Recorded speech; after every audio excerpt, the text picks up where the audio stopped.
Do you ever wonder what truly haunts the darkest corners of a forest at midnight? Tonight, I'm taking you deep into the heart of the notorious Blackthorn Woods, where locals whisper of spirits that refuse to rest. Imagine tall, gnarled trees stretching overhead, their branches clawing at the moonlit sky like skeletal fingers. Every step you take stirs the dead leaves underfoot, and the silence presses in so tightly you can almost hear your own heartbeat. It began as a simple dare: trek into the Blackthorn Woods after sundown and capture proof of the paranormal. But as I stood at the forest's edge, flashlight in hand, I sensed something watching me, a presence older than the trees themselves. The air turned cold, though there was no wind. A distant, mournful whisper drifted through the canopy, sending a chill straight through my spine. In this scare-inducing true paranormal tale, you'll witness shadowy figures, hear inexplicable sounds, and experience a twist so shocking it will leave you questioning everything you think you know about life and death. Are you brave enough to follow me?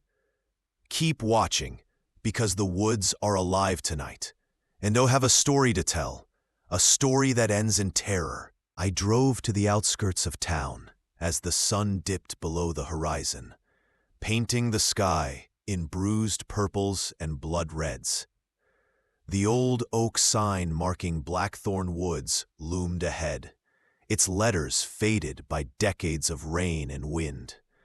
I parked on a gravel pull-off, grabbed my camera, a tripod, and a pocket full of batteries, determined to document whatever I encountered.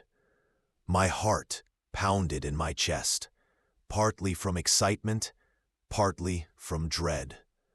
The forest path was narrow and overgrown.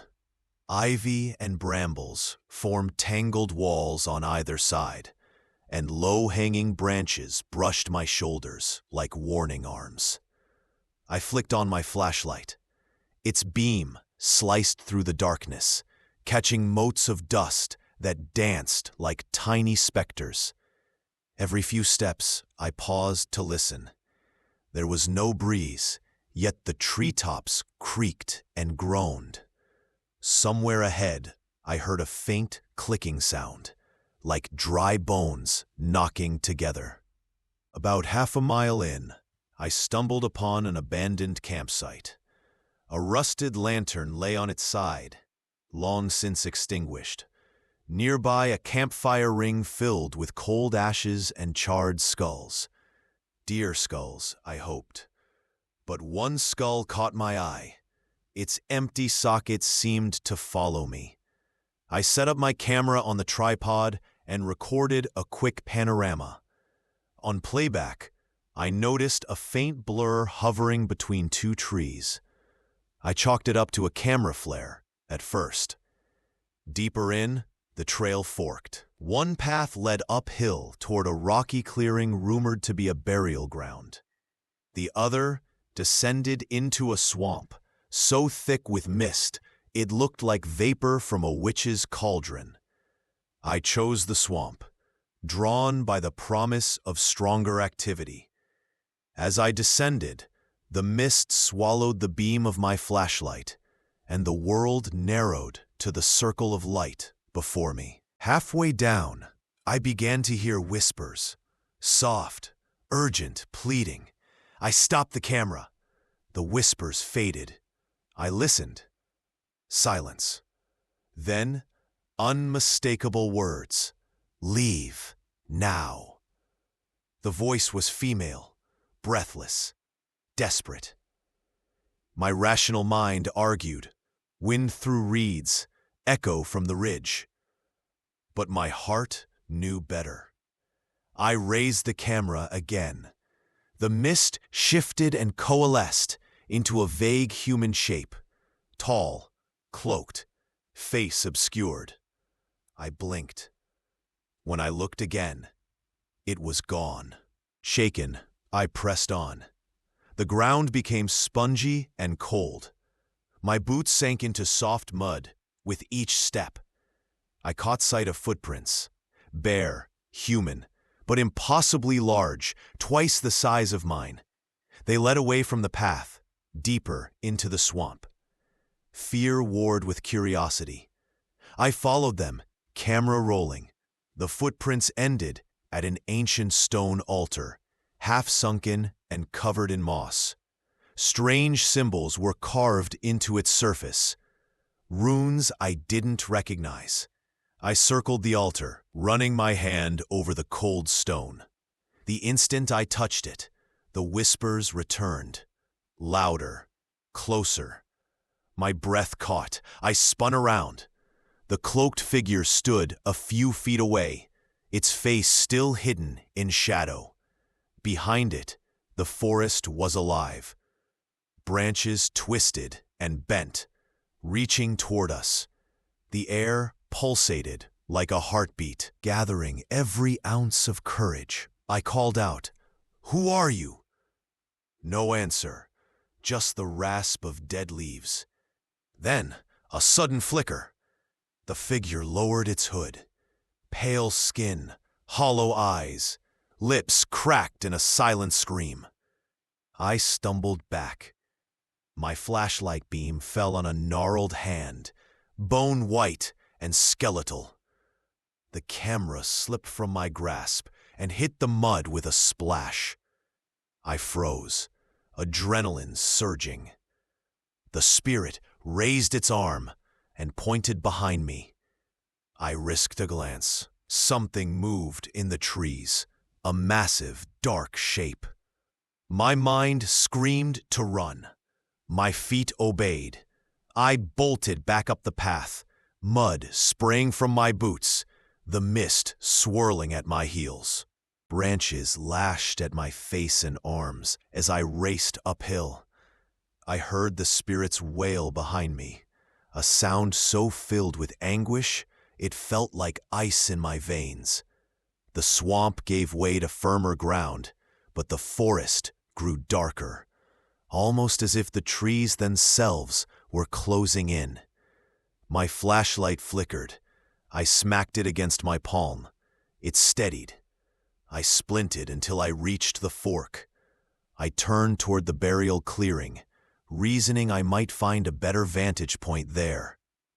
Branches lashed at my face and arms as I raced uphill. I heard the spirit's wail behind me, a sound so filled with anguish it felt like ice in my veins. The swamp gave way to firmer ground, but the forest grew darker, almost as if the trees themselves were closing in. My flashlight flickered. I smacked it against my palm.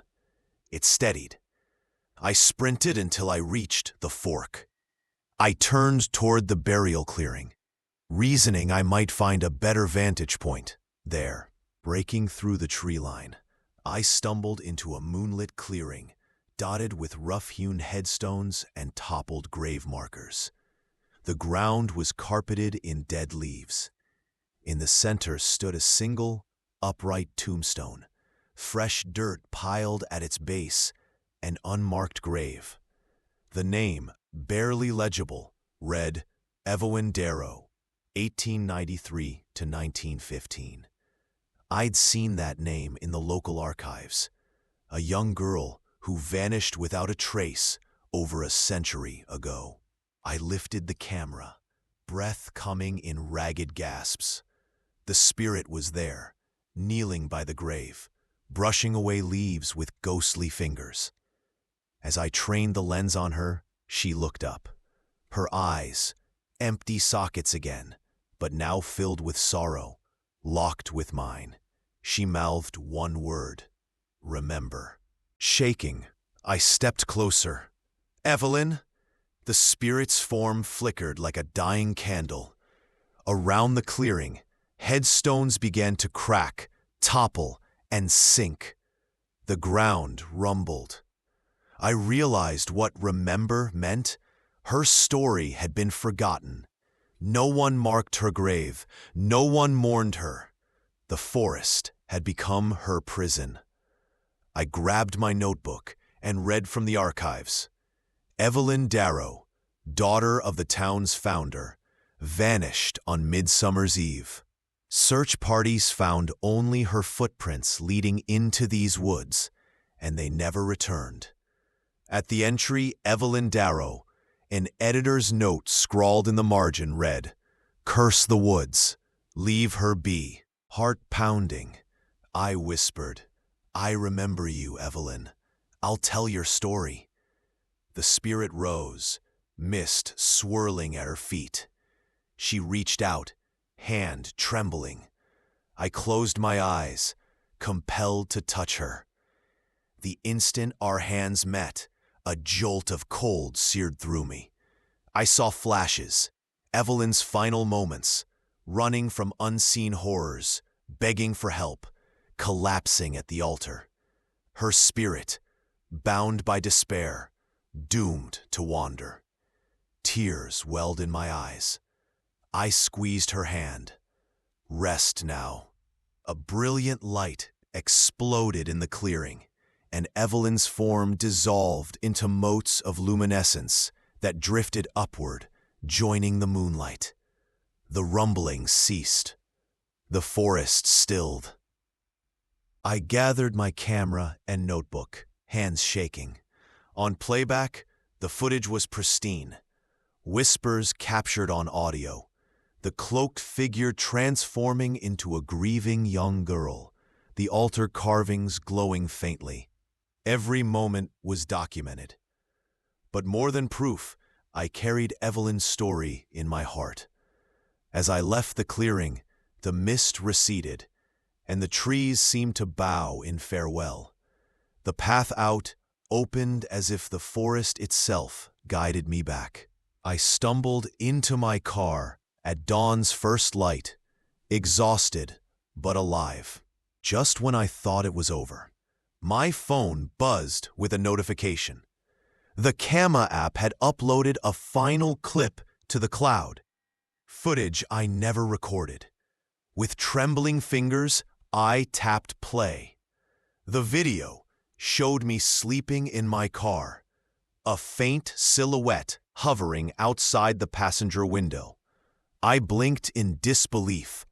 The figure tapped on the glass, leaving a handprint of frost. I shot awake and swung the door open. Nothing. No footprints in the dew-soaked grass. No lingering mist.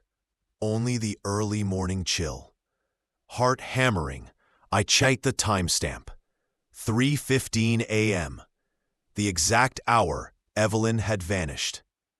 A single line of text scrolled beneath the video. "Thank you for remembering me." My blood ran cold. The words glowed on the screen, then faded into static. I slammed the phone shut and dropped it in my lap. Silence enveloped me, heavier than the night before. Outside, Blackthorn Woods stood serene, as if untouched by the horrors I'd faced. Yet I knew better. The forest and its spirits had marked me. They had accepted my promise. As I drove away, I glanced in the rearview mirror. For a heartbeat, I saw her, Evelyn, standing at the tree line, her figure translucent but unmistakable. She waved, a sad smile on her lips, then slipped back into the woods. I made my promise to Evelyn Darrow, and in doing so, freed her from a century of anguish. But her world remains woven into the fabric of Blackthorn Woods, a place where the living and the dead brush shoulders beneath the canopy. Now, when the wind sighs through the branches, or the mist coils around your ankles, remember, you are not alone. True horror isn't always in jump scares or blood-curdling shrieks. It lives in the stories we forget, the souls we abandon, and the promises we break. Evelyn's spirit found rest only when someone dared to remember. Will you honor her memory if you venture into those woods? If you ever hear a whisper in the dark, urging you to leave, listen. But don't ignore it completely. Perhaps it's not a warning, but an invitation to uncover the truth, to give a voice to the voiceless, and to shine light on the things we fear most. Next time you drive past a haunted place or read a local legend, ask yourself, whose story has been lost to time? Because true ghosts are born not from death, but from the guilt of those who forgot. If you enjoyed this terrifying journey through the haunted Blackthorn Woods, please like, share, and subscribe for more true paranormal stories. Hit the bell icon so you never miss a spine-chilling episode. And let me know in the comments, what forgotten spirit would you want to bring home?